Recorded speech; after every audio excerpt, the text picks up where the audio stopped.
The history of a great nation cannot be complete unless and until one Martin Shikuku is mentioned.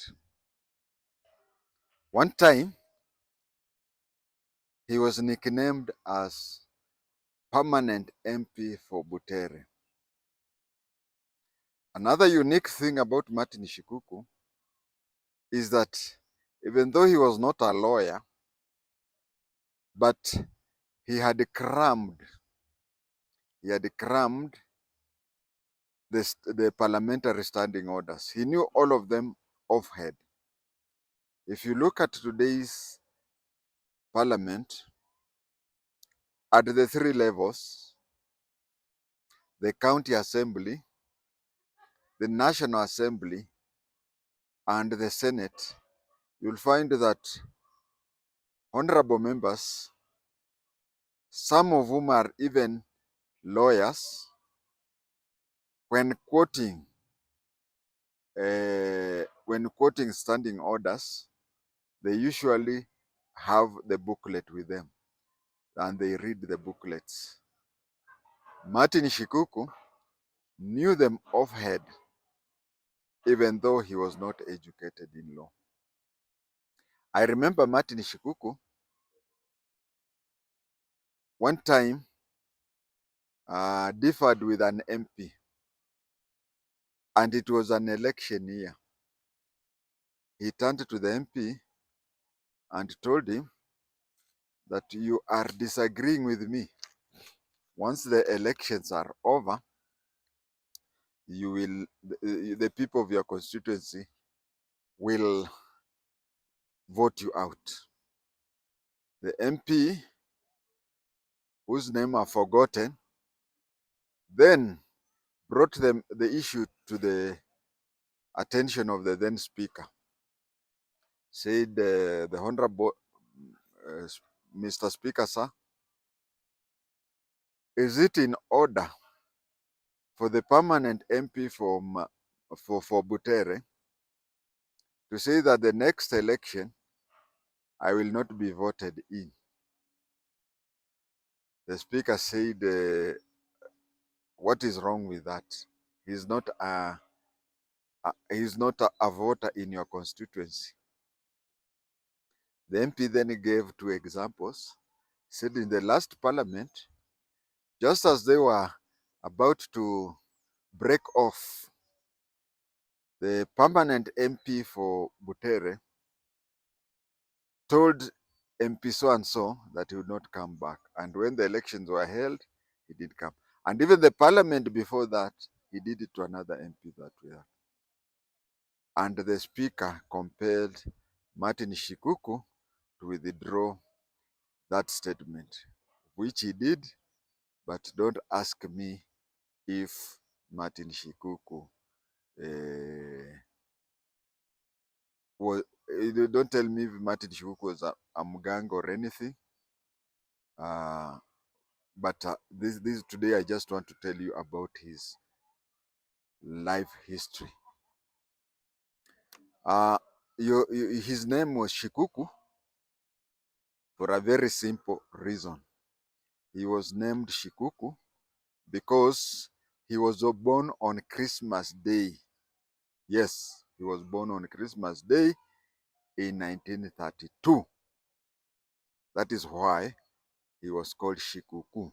He was born on, those of you who understand Kiswahili, a holiday, any holiday is called Sikuku. So he was born on Sikuku ya Krismasi. That's why he was called Shikuku. He was a Catholic. As I'll tell you later. And it is quite normal for Catholics to have two names, two Christian names. That is why he was called Joseph and Martin. He was a son of Oyondi. His father was called John Osule Oyondi. He was born in Magadi, Kajiado, next to Lake Magadi. His father We have Africans. I think those are some of the very first Africans to be employed. Or the first Africans to be employed were employed in 1900 because of the railway, and his father was working on the railway. So his father was working at the Magadi railway station. Magadi railway station used to belong to East African Railways. Used to belong to East African Railways.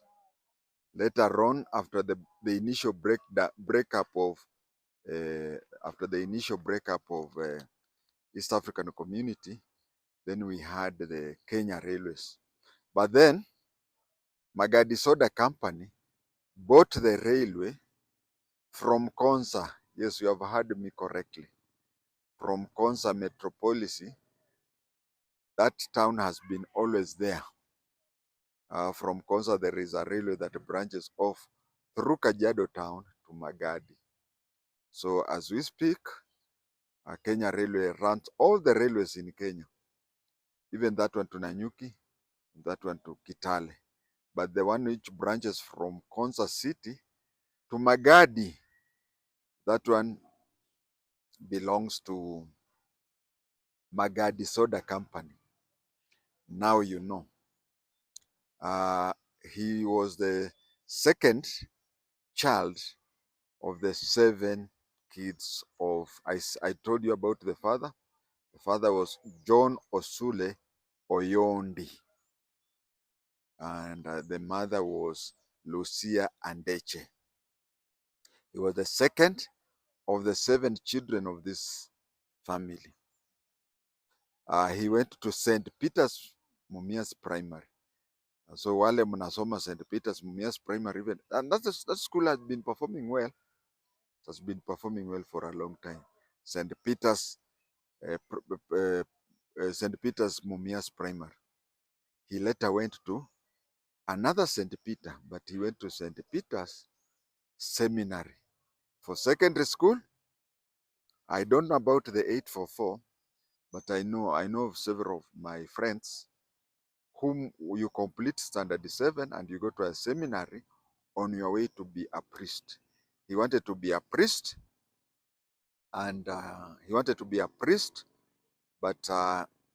while he was at the seminary, he fell in love. So you see, priests don't marry. Catholic priests don't marry. That is how he stopped his issue of becoming a priest. After school, he only got employed in 2 organizations. He was employed by Caltex and East African Railways. Caltex is a company that had 2 names. In some countries, it was called Texcal, and in other countries, it's called Caltex. In Kenya, it was called Caltex. Cal stands for California. Tex is Texas. So it was a company it ran petrol stations in Kenya. He worked there, but then later, very young age, he left the work and joined Nairobi People's Conventional Party. Nairobi People's Conventional Party was a party that was led by none other than the one and only Tom Mboya. Uh,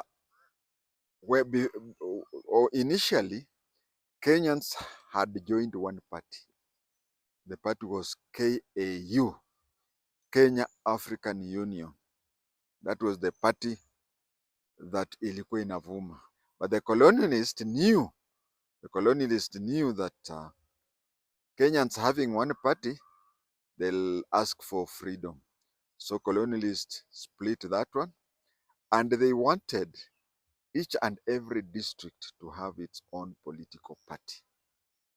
So him being based mostly in Nairobi, he joined Tom Mboya in having a party called Nairobi People's Convention Party.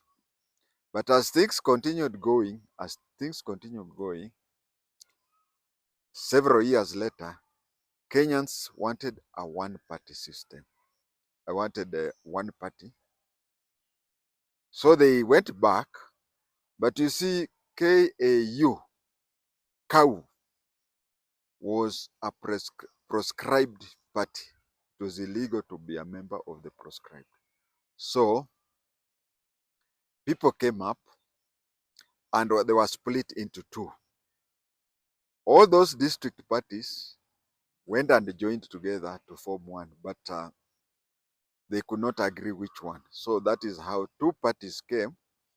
One party was called Kenya African Democratic Union, and the other one was called Kenya African National Union. Tom Mboya went and joined Kenya African National Union, but Omwana wa Oyondi went and joined KADU. When he joined KADU, that is the time when we had the Lancaster Conference. What is Lancaster Conference? Lancaster, there is a house in London called Lancaster. I don't know which house I can give. And as an example, in Nairobi, we have a building called Londro House, isn't it? So assuming that people from another country were coming to Nairobi to make agreements on their country, and then they met in Londro House. I'm only giving an example of Londro House for example. And then they would go back and call it Lancaster Conference. That is where a lot of Kenyan things were agreed, Lancaster House. And much, much later, this was in 1963, around there, and much, much later, that is 1975, the people who wanted, those Kina Mugabe, Kina Joshua Nkomo, Agostino Neto, no, Agostino Neto was for Angola. There was Reverend Dambaningi Sidole, Bishop Abel Muzorewa. Those are now people for Zimbabwe, Rhodesia. They went to the very same Lancaster House for their own version of independence. We have also ours in Nakuru. For those of viewers who are in Nakuru, I think there is a nightclub there, or a bar, or a lodging that is called Angola. Angola. It is the time when Angola people, you can see that one in my recordings concerning,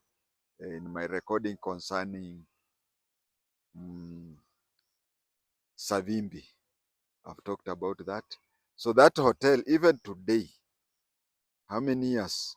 50 years later, 49 years later, because it was in 1975, we are going to 1978. Yeah, it was 1978. So it is all in 2028, it will be 50. So you will see that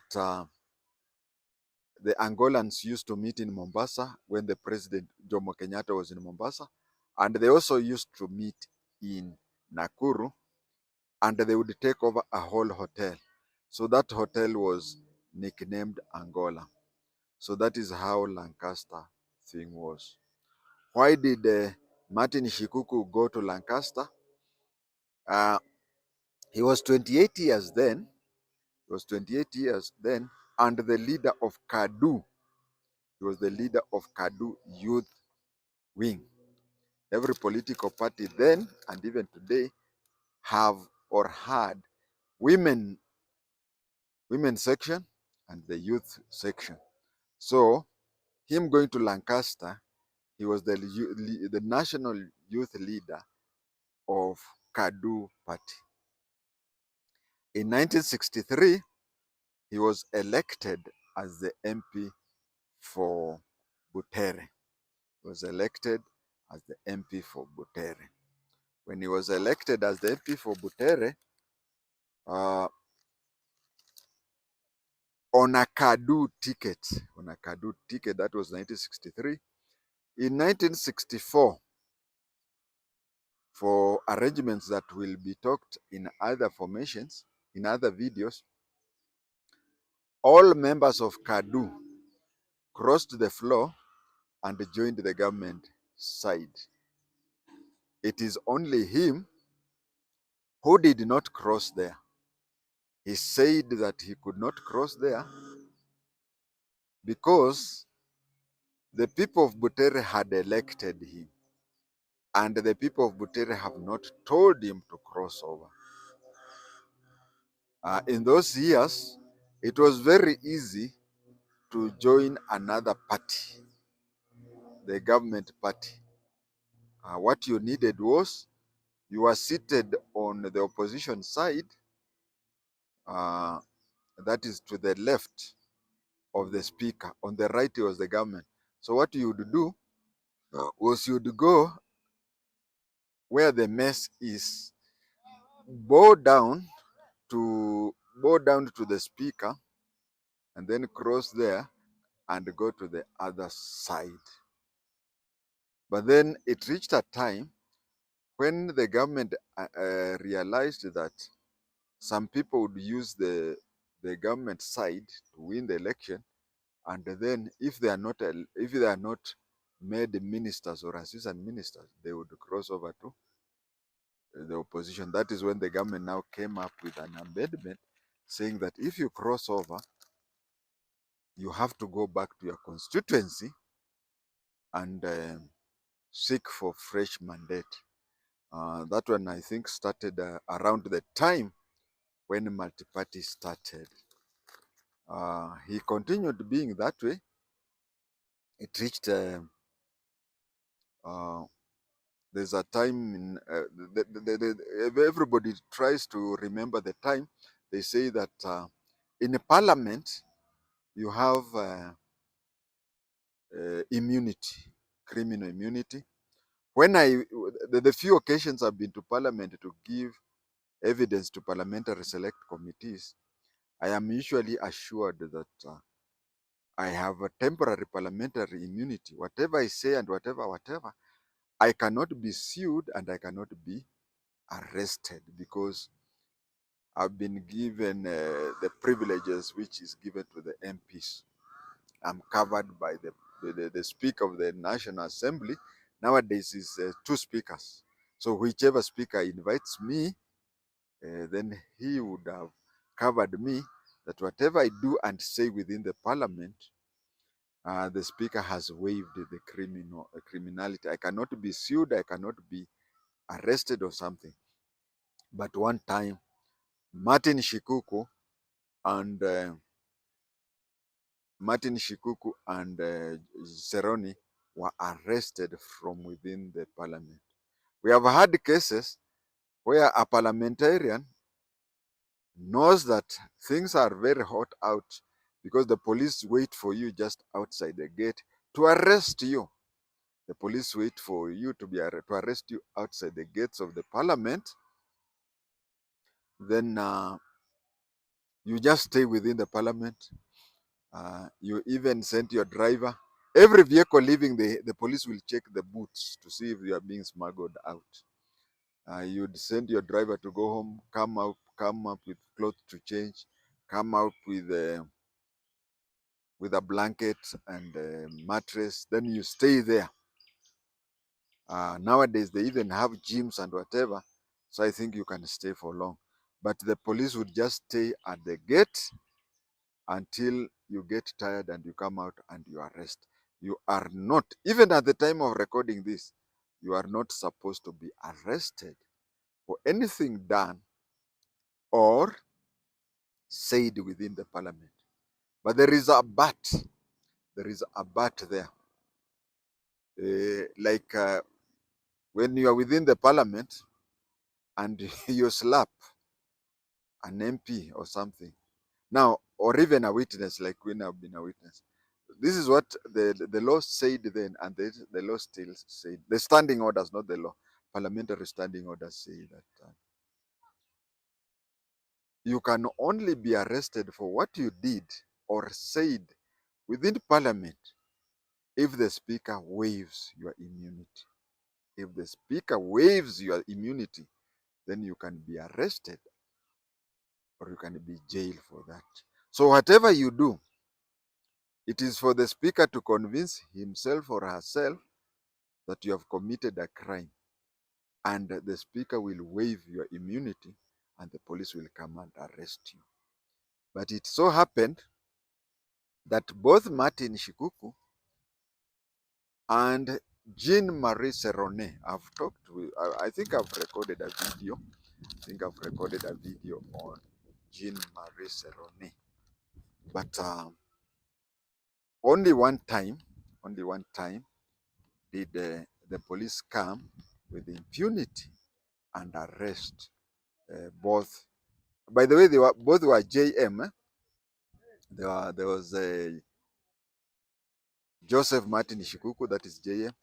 Jean-Marie Serone, that is JM. They were both arrested within the parliament. What had happened was there was a speech in parliament, and then the MP for BUTERE said that parliament is still independent and free. Actually, his actual word was, you people, you want to kill Kanu the way you killed, no, you want to kill the parliament the way you killed Kanu. He said Kanu is dead. The person on the speaker's seat was the deputy speaker, Jean-Marie Serone, MP for Tinderet. He was the deputy speaker. So when Martin Shikuku said, you people, you want to kill Kanu, no, you want to kill the parliament the way you killed Kanu. It is the vice president, Daniel Toroitich arap Moi, who stood up on a point of order and told the deputy speaker, who was Jean-Marie Serone, MP for Tinderet, on a point of order, he asked the speaker to ask the MP to substantiate what he has said or withdraw, because he has said that somebody wants to kill Kanu, wants to kill parliament the way they killed Kanu.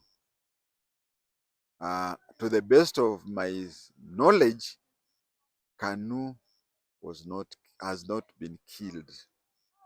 So can he substantiate that Kanu was killed the way they want to kill they want to kill the parliament the way they killed Kanu?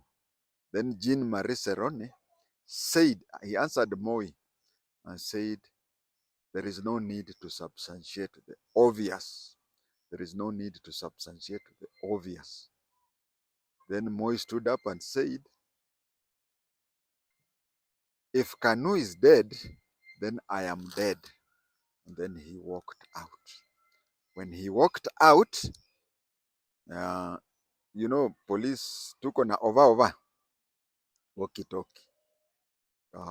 These two were arrested within the parliament compound. I think that is the only time that members of the parliament or their invited guests, the way I sometimes have found myself there, that is the first and the only time in the history of Kenya when the police did not even bother they did not even bother to seek for the speaker's authority to arrest those people. They just were arrested and taken and detained. Now, what was detention? Especially, I have to I have to explain what detention is, especially knowing that 90% of the people who enjoy my videos are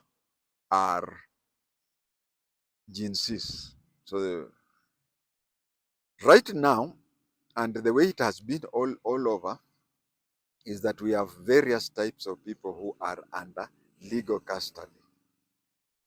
These are people, if you are under legal custody, if you escape, you are deemed to have escaped from legal custody. We have the first type is people who are under police investigations and they are at the police station, police cells. Those are people who are under legal custody. If you escape, you'll be convicted of escaping from a legal custody. The second team are people in remand.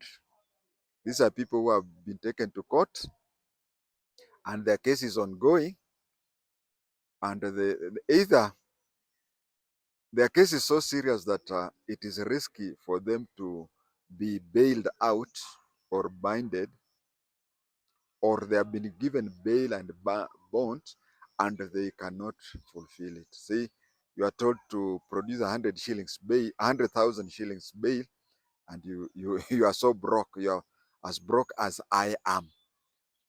That way, you you are in a remand, like the industrial area remand prison. That is the first one is the police. The second one is industrial area remand prison, remand home. The third one is you have been jailed for a period, you have been convicted and you are in jail.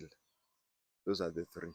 But during the time when I was your age, there was a fourth one.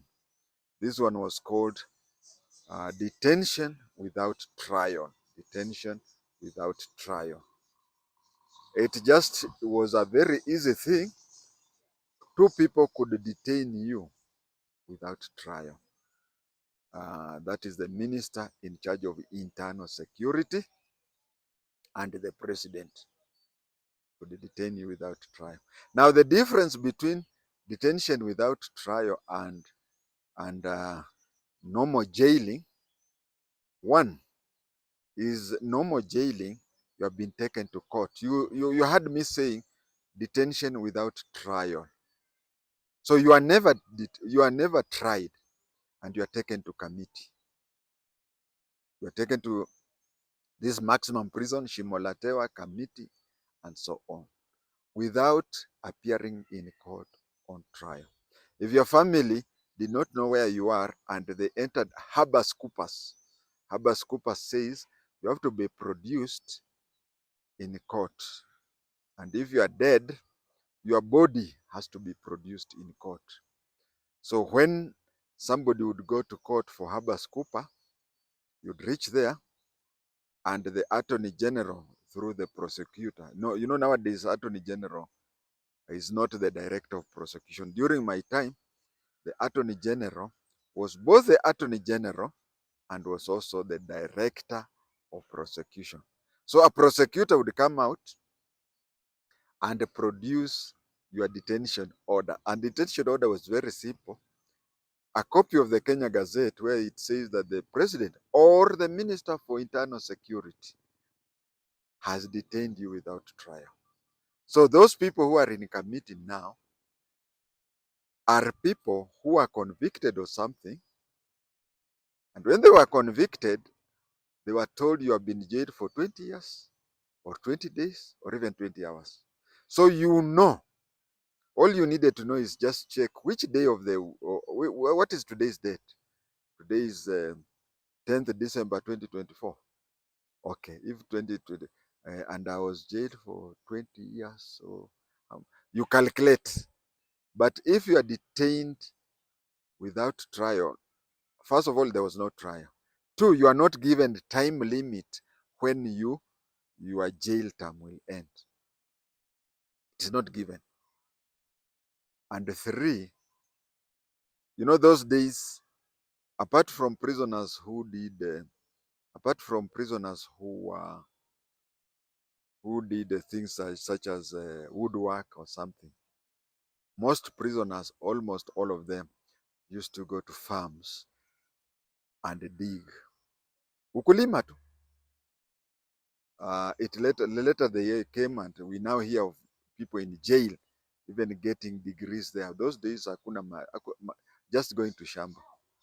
That is for somebody who has been convicted of a crime. But if you are detained, you just stay inside the rooms throughout.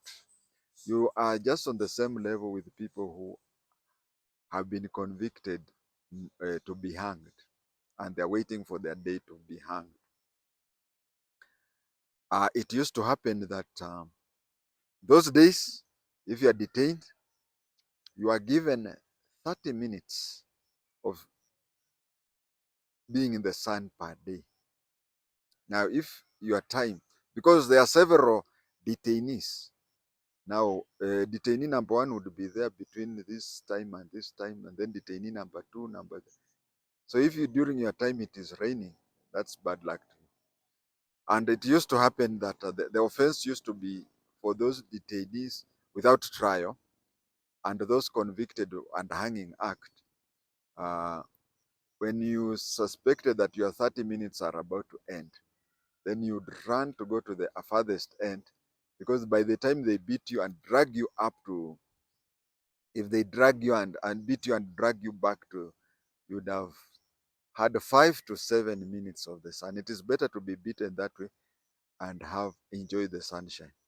And that is why I used to say, instead of Raila spending 30 minutes like any other prisoner, uh, without like any other detainee, he had a shamba where his family had brought him maize, made seeds, fertilizer and anything. So, and you see, farming also was an exercise. You staying in a room, idling, the only thing you could read were news. There was two books only which you are allowed to read: the Bible and the Quran. The Quran now written in English. Those are the only two books you could read during your detention period. And but instead of being locked in a room with that, actually Raila used to be locked in a room privately with his wife, and also, but that one is covered in other videos. So that is how detainees used to spend life. Uh, one time, one time when Martin Shikuku was detained, during that time when he was having, having his half an hour sunshine, he noticed something for a few days. Then one time he whispered to the prison warder, said, "I've noticed for the last few days or so, both the prison's flag and the national flag are at half mast. Both are at half mast. What does that mean?" Uh, of course, Martin Shikuku, I told you he crammed the, what do you call? He crammed the standing orders. He knew that in a camp like the prisons, if a senior member of the prison dies, if a member of the prison dies in a committee, then the two flags, the national flag is at full mast and the prison flag is at half mast. The other thing is, any important person, let's say a neighboring president or anything, when he died, we could have 5 to 7 days of half mast national flags. And when you talk of national flag, the national flag, when it goes down, other flags have to go down. Like in a police station, even the police flag will go down. In a military installation, even the military flag will go down. So he noticed that the national flag and the prison flag had been flying half mast for quite some time.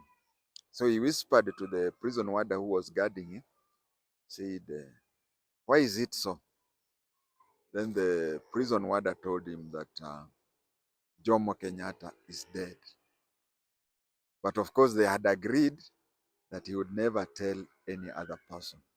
So shortly after, when he was called, because one of the first things that Moi did upon completing uh, a few days upon Kenyatta being buried, a few days later, Moi, in a populist mood, which is okay because although we let us not talk of the intention he did, but the truth is, as a populist move, he released all detainees, including those he himself had detained. That is to pass the blame to Jomo Kenyatta. That is when Martin Shikuku was released. My God, if you can find the picture of Martin Shikuku the way he was when he came out of detention. First of all, he had he had crunches. He was walking in crunches, and his beards were so long. His beards were so long. If you have ever come across somebody called Father Kizito of the Catholic, if you Google Father Kizito, you'll see that is how much. Then Moi, in a populist way, he went, took him to a good hospital, and Martin Shikuku came back his former self. His former self. Uh, that is when he went and reclaimed his BUTERE constituency seat in 1979. When he was there, again, they came and disagreed with Moi. They came and disagreed with Moi, and that is when he was rigged out in 1988. When he was rigged out in 1988, that was February, I was attending my inspector's course, special inspector's course. Why do we call it special inspector's course? In police, they have only two types of inspectorate course. Junior officers who are being promoted to be inspectors, and graduates who are joining the police as cadet officers. Then they noticed that we had so many Form 6s, so they brought in a special course where Form 6s are constables and attend inspectors course. I was attending the special inspectors course when results came that Martin Shikuku had been voted out. I remember our teacher, who was a civilian, had to postpone, and he talked on an agreement that what we talked ended there. It was obvious that he was rigged out. And what made the teacher talk about it was that what made the teacher talk about it was that when we went for break, when we came back, somebody had written on the wall, Martin Shikuku failing in Butere. So he decided to risk, and our class was good because nobody betrayed him. Until today is when I'm betraying him. Nobody has ever talked about it, and everybody knew that he was rigged out. Now, there is also a risk of rigging out popular MPs. That is what made now, when multi-party came in the 90s, he was on the forefront. He was on the forefront of multi-party politics, such that Sabasaba Day, they dared the government. They dared the government, and actually they are the ones, if you look at that pickup, you can see him and James Orengo and others. But the most prominent people are two. James Orengo, who later became a minister for lands. He later became the senator for Siaya. And as we record this, he is the senator, no, he's the governor for Siaya. Now, if you see that pickup with the loudspeakers and the people on top shouting, Ford, Ford, Ford, you will notice that they were heavily dressed. They had sweaters, they had suits, and they had night jackets because they knew that they would not go back home. They knew that they would be taken to the police station, to the police cells, and in the police cells, the heavy dressing would cover them. So if you Google that picture, you'll see they are heavily dressed because they knew that they were going to detention. It reached a time when, if elections were to be held, even with the government machinery, it was obvious Moi was to lose. That is when YK92 came in. I have recorded a video on YK92. That is when the intelligence was used to divide the Ford. One party was going to Jaramogi telling them, don't step down for Matiba, and another one was going for Matiba, telling him, don't step down for Jaramogi. That is when Ford, the original Ford, when they came, they were into two. Jaramogi had some business offices in Ajip House along Haile Selassie Avenue, and there's a road in Westlands called Mudidi Road, and Mudidi, Nani Matiba came from a place called Mudidi in Moranga, and along Mudidi Road, I think he bought that plot just the way I can go to. There is a road in Ngara area called Kabras Road, and then there is also a road in South B, Mariakani area called Webuye Road. Now it's like me buying a plot along that road, and either constructing the house called Kabras Road, Kabras House, or going to Webuye Road and constructing a house calling it Webuye House. So Mudithi is in Moranga, where Matiba came from, and so he bought a plot there and built a house called Mudithi House.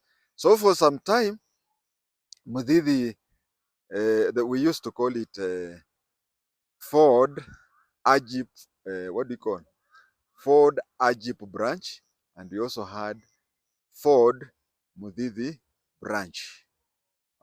They went on that way, and then there was also the law that you don't form two parties with almost similar name to confuse people. Uh, if the government would have followed that system, things may have worked differently. But Attorney General Amos Siswira Wako, being, he's a legal fox, he's a squirrel, no, he's a legal squirrel. He came and told them, why don't you people uh, just make a slight change uh, of the parties, just like recently we had ODM and ODM Kenya, although ODM Kenya later called itself Wiper Democratic Movement, isn't it? So he said, you can always have a slight change. If you go for registration, you'll be registered. You'll be registered. And that is why the first party to register was Ford Kenya, because Ford was called Forum for the Restoration of Democracy. Then they said Forum for the Restoration of Democracy in Kenya. So it was called Ford Kenya. The other one was called, they said, but we were the original people who started the Ford, so we should call ourselves Ford Asili. And that is how the two parties broke into two. Moi was very clever. Uh, even when the YK92 was going all over, they they used to send people fill us out and give them money. We have it on the authority of Franklin Bett. At that time he was the deputy state house controller, although later he became the state house controller. We have the authority of him when he said that they used to dish out money through YK92, and they used a lot of propaganda.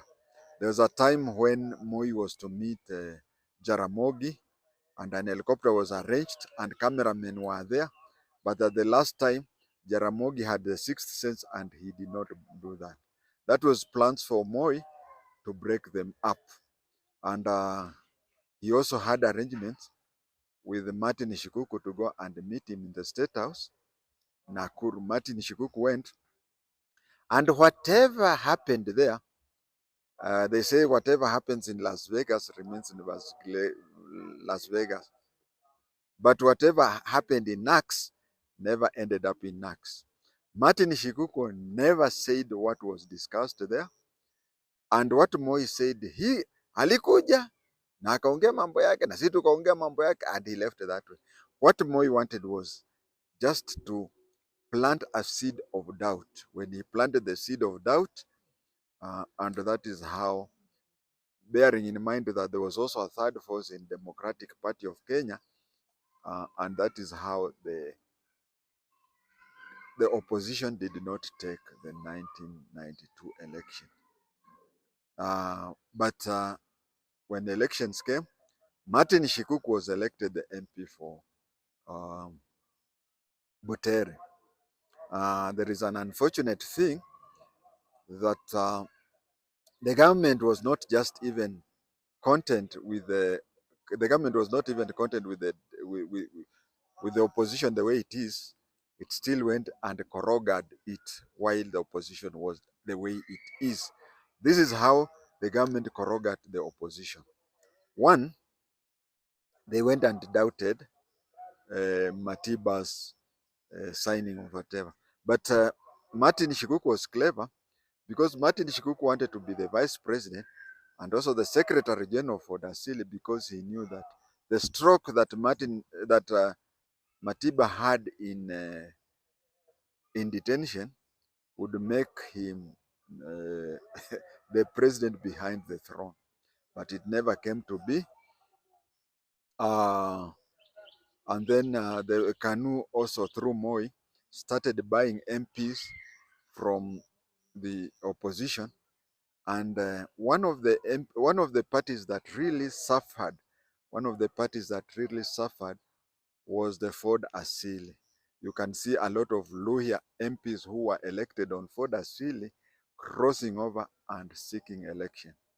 I said that at the start of this recording, I said that those days when Kadu were shifting to Kanu, you only had to cross and bow to, so they came up with a by-election. And that is how MPs from, especially Ford Asili, I think Ford Asili is the one which suffered more than any other political party by having its MPs cross over. I wanted also to remind you of 1969, when a lot of MPs from Luo Nyanza crossed over from Kanu to KPU, but a law was said you have to seek for a by-election. The same time also, a law was placed to say that for a party to be considered an official position in any other country, you are considered to be official position if you are the second largest. Even if out of the 300 MPs, you have 15 MPs, you are considered the official position, and you choose your own MPs to be shadow cabinet ministers. But Kenya, they said unless you have 30, is it 32? Unless you have 32, then you cannot be considered to be the official opposition party. So that is how they reached a place and placed that.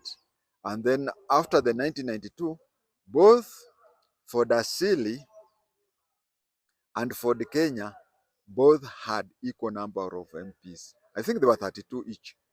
But then there was a problem with the speaker. Whom do you declare to be the official leader of the opposition if two parties have the equal number? Then he said, the speaker, whoever the speaker was, I can't remember, he said that since the two had this equal number, what was to happen? Sorry, talking for too long. That is why you see people in parliament. Oh no, not in parliament, in the studios. They usually are given something to drink, a liquid, because you have just seen. Now they said that for a party to be called an opposition during the time of KPU, they said you must have 32 or more. But in 1992, two parties had 32. Now, the speaker said, in that case, let us go for the presidential to break the tie. For Dasili, what did your candidate get in the presidential ballot? And what did you get? And what did for the people, for the Kenya and for the Asili? It just happened that Matiba had more presidential ballot papers than that. So he was the first official position. But when he was the first of official position, I remember him going to the office and saying the office is good so long as the intelligence have not bagged the office. And then shortly later, the two things happened simultaneously.